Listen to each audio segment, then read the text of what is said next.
Dans cette capsule-ci, je vais te montrer comment tu pourrais avoir accès à quand même des listes de vocabulaire sans être inscrit dans un cours en tant que tel. Alors, il y a différentes façons. Normalement, tantôt quand je vous ai montré ici, si tu faisais sign up, alors ici, sign up, si on faisait énormément sign up, je disais, on irait normalement inscrire l'adresse de courriel qu'on avait de la commission scolaire, etc., avec le mot de passe. On va inscrire les informations ici et puis on serait inscrit dans le cours. Mais c'est pas ça qu'on veut faire. On veut pas s'inscrire. On veut juste aller visionner quelque chose. Alors ici, exemple, que vous êtes dans un cours d'anglais de secondaire 3, puis que vous voulez aller visionner le cours, les listes de ce qu'il y aurait comme liste possible. Ben, vous avez juste qu'à aller faire, dans le fond, le sigle d'anglais associé avec votre cours. Alors ici, je disais, c'était ANG 3101. Je fais Enter. Et là, je vais voir qu'il y a ici, alors ça me dit ici, dans le fond, j'ai ici du vocabulaire ici de différentes personnes. La première suggestion qui a été faite, ça a été par un professeur, ça dit teacher, alors c'est un professeur qui l'a fait. Ça aussi, vous voyez un petit symbole ici, là, quand vous voyez ça, ça veut dire qu'il y a des images. Dans Quizlet, il y a possibilité d'avoir des images. Alors ici, on pourrait aller voir la liste d'apprentissage que Ricky a fait. Puis ici, ben, Ricky nous donne un peu d'informations. C'est par rapport à cette liste-là, c'est par rapport au chapitre 2, puis à l'activité 1 du livre avec lequel il travaille. Moi, je ne sais pas là, avec quel livre Ricky travaille, mais c'est dans le chapitre 2, l'activité 1, etc. Et là, il y a des images, il y a des phrases, etc. Alors, si vous descendez tranquillement, pas vite, vous allez voir, là, on avait beaucoup de Ricky, mais il y a d'autres personnes. Je suis, par exemple, ici. Alors, ici, anglais CF Portneuf, c'est moi. OK, je suis un enseignant. Et ici, par exemple, cette liste-là de vocabulaire, c'est une liste de 56 mots ou phrases, etc. Ici, on voit que ce sont des phrases. Il n'y avait pas de petit symbole d'image, donc celui-là, il n'y a pas d'image en tant que tel. Si je vais un peu plus loin, on peut regarder, voilà, ici, il y en avait d'autres images. Ici, exemple, ça ici, c'était pas nécessairement, par contre, du secondaire 3. Là, on n'a pas d'informations ici. C'était sur les personality traits vocabulary. Moi, je peux vous dire que ce n'est pas du secondaire 3, c'est peut-être autre chose. Mais bon, ici, alors, c'est fait par un enseignant, c'est moi. Et ici, il y a des images. Alors, vous avez non seulement, vous avez une définition, vous avez le mot, mais vous avez aussi une image. Si ça fait votre affaire de voir cette activité-là, puis que vous voulez l'étudier parce que ça correspond à ce que vous êtes en train de faire, ben vous allez cliquer tout simplement dessus. Alors, vous allez cliquer sur le titre, c'est habituellement en gras, et puis vous allez voir ici les différents modes d'apprentissage.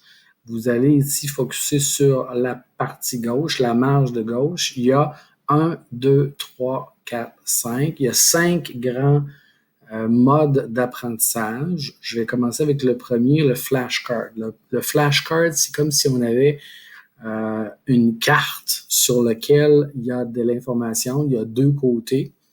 Il y a ici, par exemple, de ce côté-ci, il y a une image, il y a une définition, et de l'autre côté, il y aura le côté peut-être en français. Allons-y, on va aller voir, ou peut-être juste un mot, allons voir. On clique dessus et ça dit c'est un mot, alors c'est aggressive. Bon, aggressive, c'est un mot ici, et ici j'ai l'image, je peux associer ça, okay. Ou encore la définition, ready to attack, start fights, acting in a hostile way.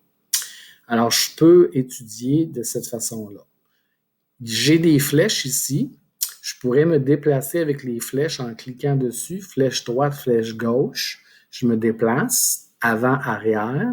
Sinon, je pourrais aussi utiliser les flèches sur le clavier de l'ordinateur. Flèche gauche, flèche droite pour avancer, reculer. Mais il y a aussi une autre possibilité sur les flèches du clavier. Il y a aussi en haut, en bas. Alors, si vous cliquez sur la flèche en haut, ça va tout simplement retourner la carte. Si vous allez sur la flèche du bas, ça retourne aussi la carte. Ça fait retourner la carte, tout simplement. Alors ça, c'est une façon d'apprendre. Une deuxième façon d'apprendre, c'est learn.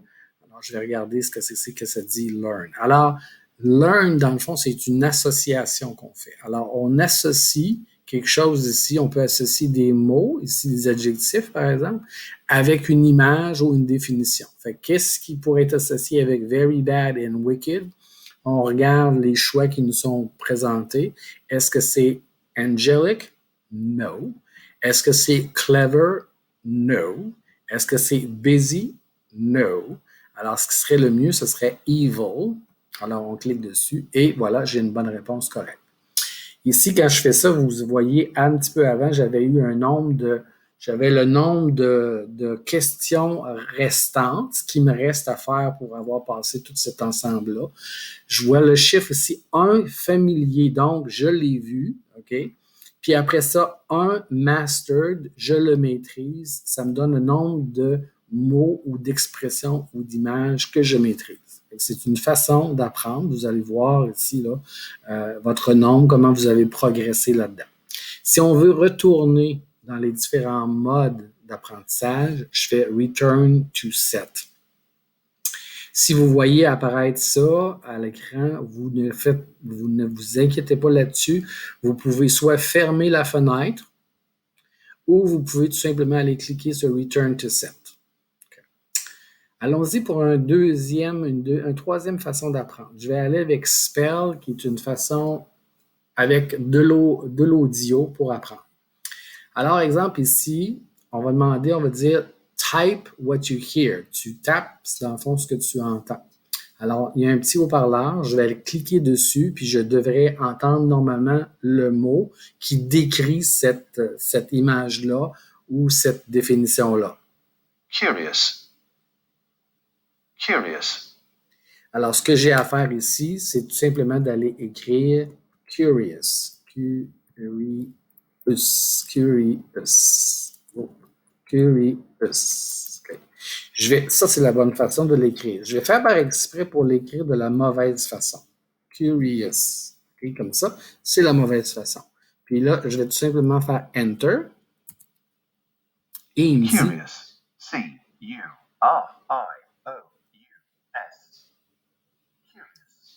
Alors, ce qu'il a fait, c'est qu'il m'a montré mon erreur. Il m'a épelé le mot de la façon dont c'était mal écrit.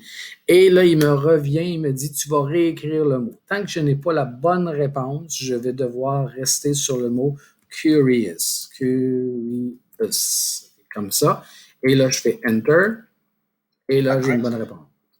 Alors là, encore une fois, dans le fond, j'ai un petit exercice de 7 dans cette round-là, dans cette série-là. J'ai un mot sur 7 et je l'ai eu bon. Alors, on va voir le progrès. Fait que si j'avais, mettons, une cinquantaine de mots à étudier, ben, il va toujours me diviser par 7, 8 mots, etc. Je reviens sur Back pour retourner dans mes différents modes d'apprentissage. Write est simple dans la mesure où on me présente un peu la même chose, mais bon, là, il faut que je me rappelle de ce que j'avais vu. L'image, OK, ça voulait dire quoi? C'était curious. OK, alors je vais écrire curious, puis je vais faire encore par exprès pour écrire ça de la mauvaise façon. Une fois que vous avez terminé, vous allez sur Answer. Et on m'a dit, oh, malheureusement, study this one. Tu l'étudies parce que tu ne l'as pas bien encore. OK? Fait qu'il faut que tu l'étudies parce que tu ne l'avais pas. Alors, la définition, c'était ça, l'image, c'était ça, et tu as dit curious, c'était ça, puis c'était pas bon. Puis ici, ben, on te donne une petite composante audio, tu entendras la définition dans la langue dans la choisie. Wanting to know more about things. Alors, c'est pour t'habituer à écouter, etc. Alors là, on n'a pas donné la réponse. Il faut tout simplement que tu le reprennes plus tard. Il va falloir que tu le réétudies. Une fois que tu as terminé, tu peux ici « Press any key to continue ». Tu peux cliquer dessus ou te servir de n'importe quelle touche sur ton clavier. Alors là, tu as une deuxième. Puis là, on voit ici que tu en avais un d'incorrect et tu auras ton nombre de corrects, etc. Et on va revenir sur le nombre d'incorrects pour que éventuellement tu les aies tous corrects. Si, par exemple, tu avais une image ici puis que tu inscris « don't know », tu ne sais pas, OK? Alors, lui va le il te dit ici, bon, alors la bonne réponse, c'était evil. Alors, on va te demander, dans le bon, on dit type the term. Fait qu'il faut que tu répètes evil. Tu réécris evil. Pareil. Parfait, tu le sais. OK, c'est beau. Alors ici, on est correct. OK, tu en avais un d'incorrect parce que tu ne le savais pas. On te l'avait mis dans la colonne des incorrects. Alors, c'est la façon avec écrire. OK, je vais me retourner ici. Encore une fois, on peut terminer, simplement fermer la fenêtre ici. On retourne et on s'en va dans, par exemple, un test. Je pourrais décider de faire un test. Quand je fais un test, il y a différentes façons de faire un test. Je pourrais, par exemple, avoir des réponses écrites, donc j'écris tous les mots, ou je pourrais avoir des associations. Je pourrais même avoir des choix multiples. On va descendre un petit peu. Des choix multiples, comme c'est là ici. Puis je pourrais aussi avoir des vrais ou faux. Alors, je peux ici modifier mon test tant que je veux. Je m'en vais dans le bas ici. Je le modifie en cliquant Option ici.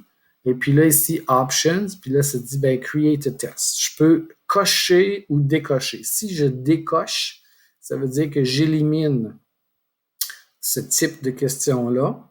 Et ici, je peux déterminer le nombre de questions que je veux. Bon, sur 22, je pourrais déterminer, OK, je vais me faire un petit test de 10 questions. Et quand je suis prêt, je décide de faire Create a new test. Je crée mon test. Et voilà, mon nouveau test est créé.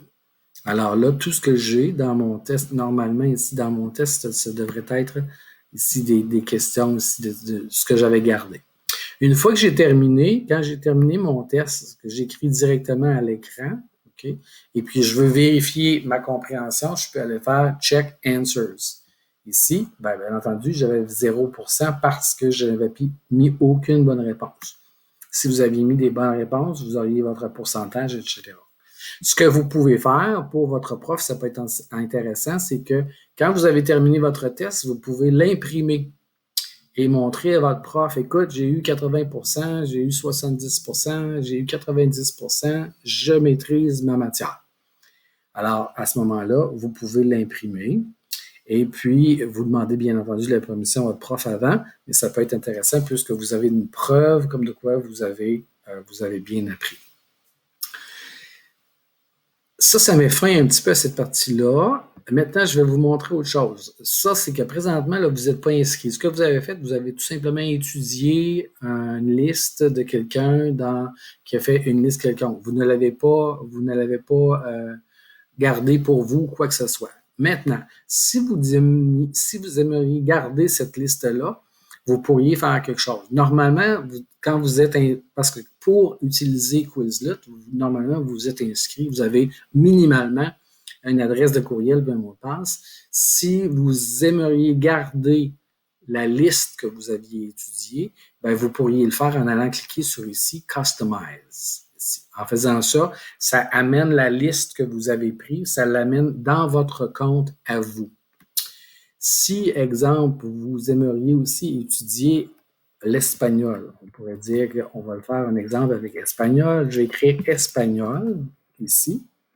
Okay, puis je voudrais aller étudier un petit peu l'espagnol, okay, du vocabulaire en espagnol. Alors ici, je vais espagnol, je vais rechercher, et puis je peux voir ici du vocabulaire sur différentes choses. Bon, ici, c'est différents mots en espagnol. Encore une fois, on voit que c'est un enseignant, teacher, qui a fait l'exercice, puis qu'il y a des images. Ici, c'est pas nécessaire, on n'a pas nécessairement d'idée ici à savoir comment ici, c'est par rapport à le jeu, etc. C'est ce qu'on peut voir, etc. Ici, les sports principalement, bon, etc. Alors, ce que vous pourriez faire, c'est que vous pourriez en choisir un au hasard. On décide, on choisit, puis on dit, OK, je peux aller voir ce qu'il y a. Je peux un petit peu tout de suite aller voir ce qu'il y a.